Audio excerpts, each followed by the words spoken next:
caught my teenage son sneaking out at night, and when I followed him I found him sitting in a park crying with a girl who turned out to be the daughter of the woman my husband once cheated on me with years ago. I had heard the back door snap shut, that soft metallic scrape you only hear if you happen to be awake and paying attention. It was 12:43 a.m. I know because I happened to glance at the stove clock without even realizing it. My first reaction was that maybe the wind blew it shut, but then the rustle of the sneakers against the brick patio caused my chest to tighten up. I grabbed my robe, stuck my phone in my pocket, and crept toward the kitchen. I didn't turn on the lights, didn't want to frighten him. When I reached the window over the sink, I saw a shadow darting across the yard toward the street. His gait, it was my boy, tall and lanky, with his hands stuffed in his hoodie pocket like the world was on him. I felt my stomach lurch. He never sneaks out. He's 17, I know, but he's always the kind of kid to text me if he's late, even from basketball practice. Something wasn't right. Not bad little rebel wrong, more than that.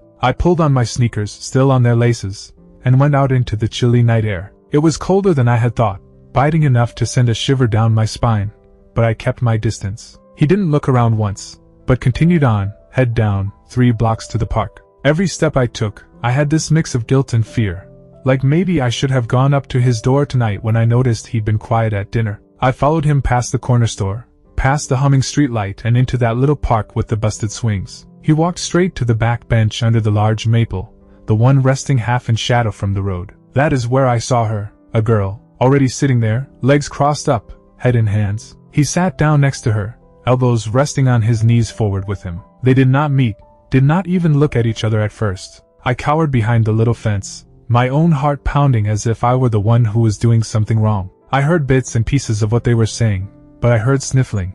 Hers, maybe his too. And then he reached into his hoodie pocket and pulled out a crumpled pack of tissues. My son, the same kid who couldn't remember to bring a water bottle to school, had tissues waiting for her. She blew one, growled, "Thanks," and wiped her eyes. I felt this strange pang observing them.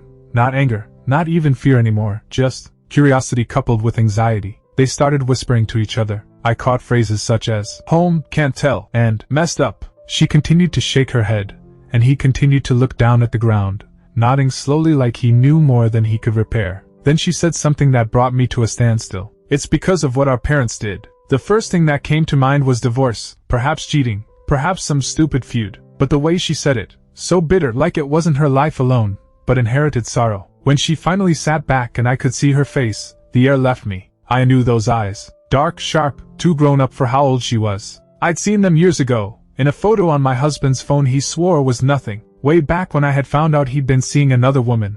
The only moment in our marriage that I'd felt it was actually over. We just survived counseling and months of living apart, and he'd promised it was over. That woman was slightly pregnant at the time, with a little girl about 10 years old. And here she was now, sobbing on a park bench with my son at 1 a.m, tears streaming down her face as if the world had done something to her. I leaned back against the fence, digging my fingers into the wood. My head was spinning. I longed to run over, snatch my son away, demand some answers. But I couldn't budge. All I could do was think, did he know? Did she know? Was it some kind of twisted accident?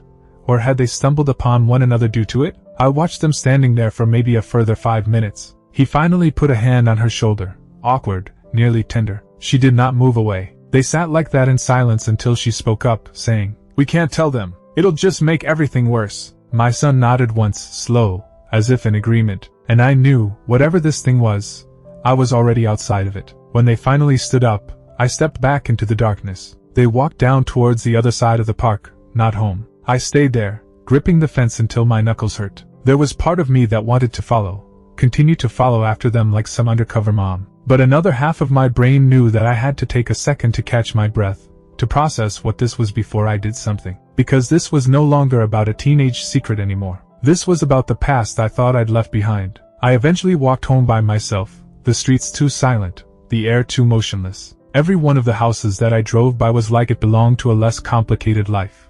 To people who didn't have to worry about children stumbling into the ghosts of their failures at the crack of dawn under a maple tree. By the time I came back, the back door was closed again. His sneakers rested next to the mat like nothing had happened. My heart was still racing, my hands still cold. I was standing in the kitchen, staring at that door, and trying to figure out how many nights I slept while he was gone carrying this weight I didn't even know he carried. I couldn't sleep that night. I was lying there, staring at the ceiling, hearing the tick of the clock taunt me. At about 5 a.m., I heard his bedroom door creak open and close again, quietly.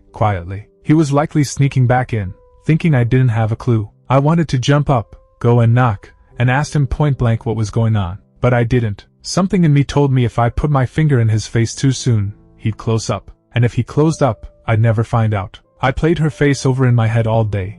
The eyes, the way she wound herself up into a ball like she was getting ready for a storm. It was a ghost of someone out of my own past. My husband, Mark, had no idea I'd seen her. At least I didn't think so. We'd had our coffee across the kitchen table as per usual. Him scrolling through the news on his phone, me trudging through the motions of reading emails. I couldn't help but steal glances at him, hoping he'd look my way, hoping the guilt would flicker onto his face like it did all those years ago when I found out it all. But he was just normal, or maybe too normal. By the time my son clattered down into the kitchen, hair still rumpled, hoodie zipped up, I had my voice primed. Not trimming, not angry, but consistent. "Riley," I asked him when he went for a granola bar, "where were you last night?" He hesitated for half a second, long enough for me to catch it, then shrugged. "Couldn't sleep. Went for a walk." My stomach twisted. "At 1 o'clock in the morning?" I asked. He shrugged again. "Yeah, needed air." He didn't look at me. I wanted to continue, to say I followed you, I saw you, I know she is. But all I could say was, "Next time, wake me. I'll walk with you." He gave this half smile, like he thought I was joking, then grumbled, "Sure," and left the room. He had his backpack slung over his shoulder, but I did not think he had school until then. That made me curious.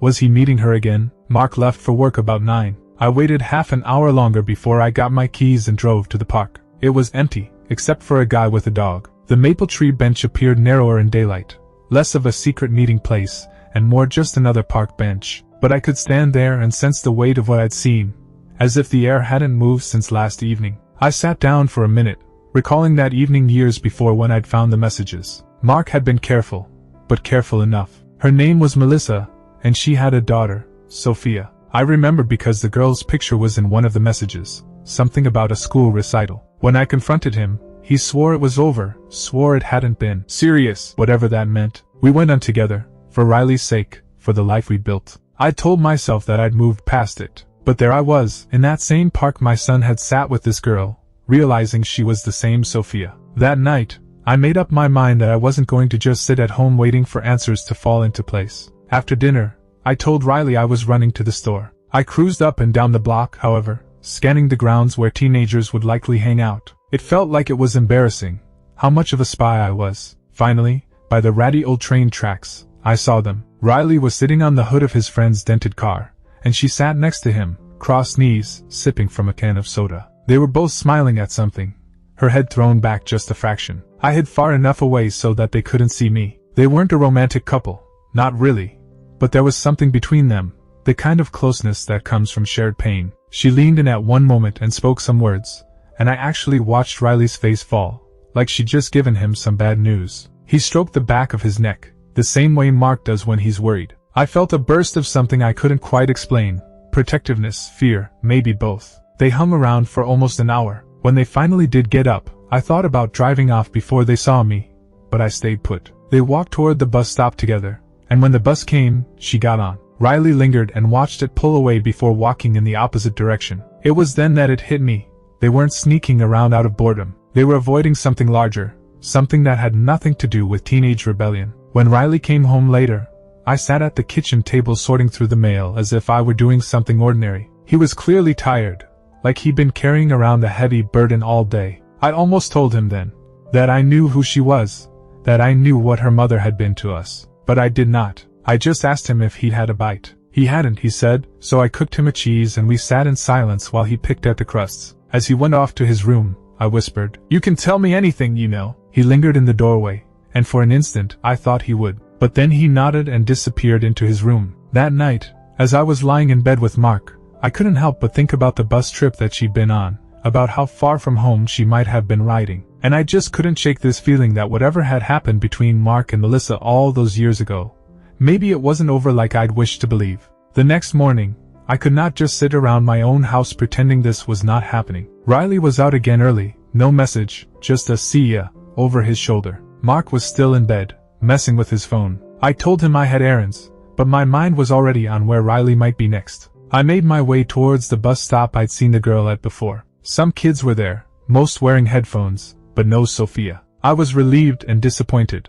Relieved because I didn't know what I'd do if I did see her without Riley. Disappointed because I wanted to look her in the eye and see if she knew me. Instead, I parked a few blocks from school. At lunchtime, I saw them. Riley was backed against the brick wall at the rear of the gym, and she was standing close, talking fast, her hands gesturing as if she was trying to explain something complicated. He was shaking his head, and she was glancing toward the street, as if waiting for somebody. I sat in the automobile, engine off, my palms sweaty against the steering wheel. As a silver sedan slowed along the curb, Sophia stiffened. Riley stepped in front of her, almost instinctively, and the driver's window rolled down. I couldn't see who was inside, but I saw the hand on the wheel, a man's hand, ring on the fourth finger. He said something I couldn't hear, and Sophia's face tightened. She shook her head, then turned and walked away swiftly, Riley close behind her. The car pulled away, but I stood there for a moment, frozen, because the shape of that hand, the way it held the wheel, it was like looking at Mark's hand.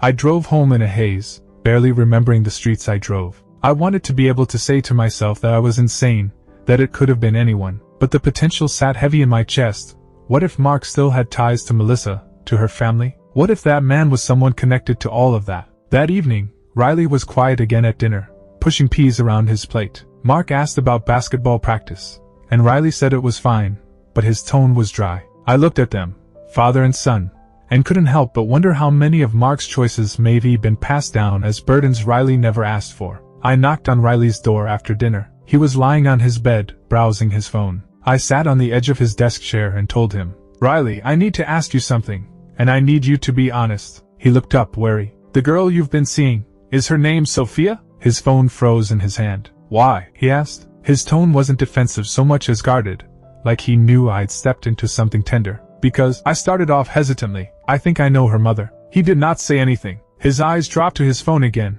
but I saw his jaw tighten. I tried again. "Does she know me?" He shook his head finally, almost too quickly. "She knows you, and Dad, and what happened," he said quietly, "but she doesn't know you, like personally." The room all of a sudden felt smaller. "So she knows about the affair?" I stated, not a question, just a fact. He winced. "Yeah, she's suffered because of it. People in her family still mention it, like it was yesterday. She gets criticized for things she didn't even do." I leaned back in the chair, my heart aching for reasons I couldn't even start to identify. "And you?" I asked. "Why are you with her?" My eyes met his, and I saw the boy he used to be, before all of this. "Because she's the only person who gets it," he said. "She knows what it's like to have your family destroy your life before you even had a chance to live it." I wanted to tell him he was incorrect, that my household wasn't like hers, that we made it through, survived it. But the truth was, I knew precisely what he was talking about. We just sat for a little while in silence until he broke the silence. "She doesn't have anyone else to talk to,